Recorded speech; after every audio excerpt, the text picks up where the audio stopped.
Hey there, welcome back to the Deep Dive. Today, we're tackling a topic that's got urban planners buzzing. The Mm, 15-minute city, mhm. the idea of having everything you need, work, shops, even that perfect park bench for people watching, all within a breezy 15-minute walk or bike ride. We're talking less time commuting, more time living. It's about reclaiming those hours lost in traffic and putting them towards things that actually matter. We've got an article here that's going to take this concept to a whole new level. Okay, spill the beans. What's got you so intrigued? Well, while cities like Paris are retrofitting their existing layouts, this article focuses on a place where they're building a 15-minute city completely from scratch. Hold up. From scratch. That's next level urban planning. Where is this utopia in the making? Get this, it's in Greece, specifically a place called Hellenikon, which used to be the Athens International Airport. Wow. Talk about a transformation. So instead of planes taking off, they're building a city designed for people to actually thrive. Exactly. And this blank slate gives them an incredible opportunity to truly integrate the 15-minute city principles from the very beginning. No compromises, no working around existing infrastructure. So for those of you tuning in who might be thinking 15-minute city, what's that? Let's break it down. Imagine this. You step out your front door and everything you need for daily life, groceries, doctor's appointments, your favorite coffee shop, it's all within a comfortable walking or biking distance. No more battling rush hour just to grab a carton of milk. That sounds incredibly appealing. But what about workspaces? Would everyone work remotely in this kind of setup? Not necessarily. The idea is to have a mix of workspaces within each 15-minute radius. Mhm. So you might have co-working spaces, smaller offices, or even larger companies with satellite locations. It's about bringing work closer to where people live, rather than the other way around. So it's not just about convenience, it's about shifting our whole mindset about how we live and work in a city. But building an entire city from the ground up, that's got to Yeah. be a massive undertaking, right? Absolutely. It requires a completely different approach to urban planning. Mhm. And there are bound to be challenges along the way. Which brings us to a crucial question. Why Greece? What makes Hellenikon the ideal location for this grand experiment? Well, the fact that it's a blank canvas is definitely a major factor. They can literally design the city around these principles without having to deal with the constraints of an existing urban fabric. But there's more to it than that. Ooh, intrigue. I'm all ears. What other factors make Hellenikon special? The article highlights that Greece is undergoing a period of significant redevelopment, and they're really embracing innovation, especially in areas like sustainability and technology. I see. So they're looking to be a leader in this space. And speaking of sustainability, this article mentioned that Hellenikon is aiming to be a zero-carbon city. Now, you know I'm all about eco-friendly initiatives, so tell me more. How are they planning to pull that off? It's ambitious, but they're going all in on renewable energy sources. Think solar panels blanketing rooftops, wind turbines harnessing the aging breezes, and potentially even geothermal energy tapped from below the surface. They're even looking into innovative energy storage solutions to ensure a stable supply. So they're not just minimizing their carbon footprint, they're aiming to eliminate it altogether. That's bold. But what about the day-to-day lives of residents? How will this zero-carbon commitment translate into their experience? Will they have to make sacrifices in terms of comfort or convenience? That's where things get really interesting. The article dives into how each home in Hellenikon will be smart and green, designed to seamlessly integrate sustainable living without compromising comfort. Okay, you've got my attention. What exactly do they mean by smart and green homes? Will there be robots doing the dishes? Not quite. But imagine this. You walk into your apartment, and the lights adjust to your preferred brightness. The temperature is perfectly set thanks to smart thermostats that learn your preferences, and energy-efficient appliances hum quietly in the background, all while using minimal resources. So it's about using technology to make sustainable living effortless and intuitive. Precisely. They even talk about integrating systems that provide personalized feedback on energy consumption, empowering residents to make more conscious choices. So no more mystery energy bills. You can see exactly where your energy is going and how to reduce your impact. I like it. But the article also mentioned something about sensor networks and AI being used throughout the city. What's the scoop on that? Is Hellenikon going full sci-fi on us? It's definitely a glimpse into the future of smart city technology.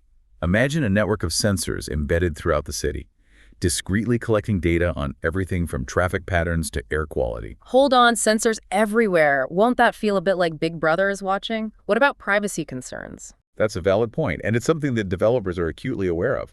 They're emphasizing that data privacy and security are top priorities. The idea isn't to monitor individuals, but to gather aggregated and anonymized data that could be used to optimize city operations and improve the overall quality of life. Okay, so it's less about tracking individual movements and more about understanding broader trends. But how exactly will this data be used to make Hellenacon a better place to live? Let's take traffic as an example. Imagine AI algorithms analyzing real-time traffic flow data and dynamically adjusting traffic light timing to prevent congestion, or sensors detecting a rise in air pollution in a certain area, triggering targeted interventions to improve air quality. So it's about using data proactively to anticipate and address potential problems before they even arise? Exactly. They're also talking about using sensor data to optimize waste management, improve public transportation routing, even personalize recommendations for local events and activities based on residents' interests and preferences. Wow, it sounds like they're really leveraging technology to create a city that's hyper-responsive to the needs of its residents. But stepping back a bit, what does the Hellenacon project tell us about the broader future of urban planning? Is this the model that all cities should aspire to? I think it highlights a growing awareness of the need for more sustainable and human-centered urban design.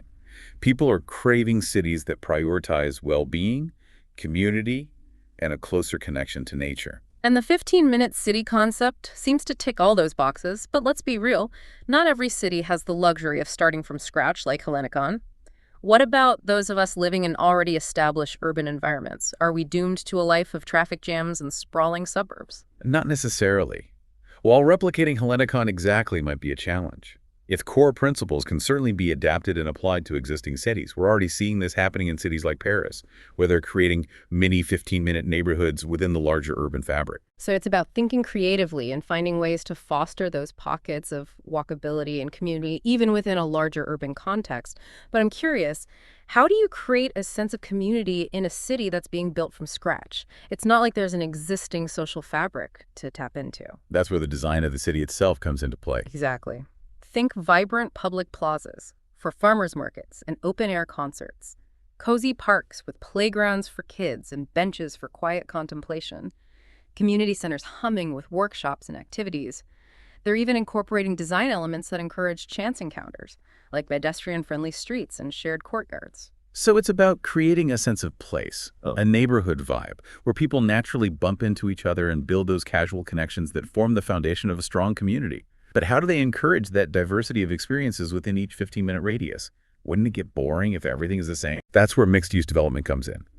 Instead of having separate zones for residential, commercial, and recreational spaces, they're weaving them all together. You might have apartments above a bakery and a bookstore, with a co-working space and a yoga studio just around the corner. I love that idea. It creates a much more dynamic and engaging environment, a place where you can live, work, and play without ever feeling like you're stuck in a rut. But let's go back to the tech for a moment. Earlier, you mentioned that Hellenacon is embracing smart city technology. Won't that create a digital divide if some residents aren't tech-savvy or can't afford the latest gadgets? That's a crucial consideration. And the developers are working to ensure that technology enhances accessibility, rather than creating barriers. They're designing systems that are intuitive and user-friendly, with options for different levels of tech engagement. So you could choose to go full-on smart home, or opt for a more low-tech approach without feeling like you're missing out on the benefits of the 15-minute city concept. Exactly. It's about providing choices and empowering residents to shape their own experience. This has been an incredibly insightful look into the future of urban living. So, as we wrap up our deep dive into Hellenacon, what's the biggest takeaway for our listeners today? I think it's the realization that we have the power to design cities that are not only functional, but also beautiful, sustainable, deeply human. The 15-minute city concept, as exemplified by Hellenacon, offers a compelling vision for a future where cities prioritize people, planet, and a genuine sense of community. It's an inspiring model, and I'm excited to see how this bold experiment unfolds. Who knows, maybe Hellenacon's success will spark a global movement, encouraging cities around the world to rethink their own urban planning strategies. And that brings us to our final thought for you to ponder. If you could design your ideal 15-minute city, what would it look like? What elements would you prioritize to create a place where you could truly thrive? Keep those ideas brewing, because that's where the real magic of urban transformation begins. Until next time, keep exploring, keep learning, and keep diving deep.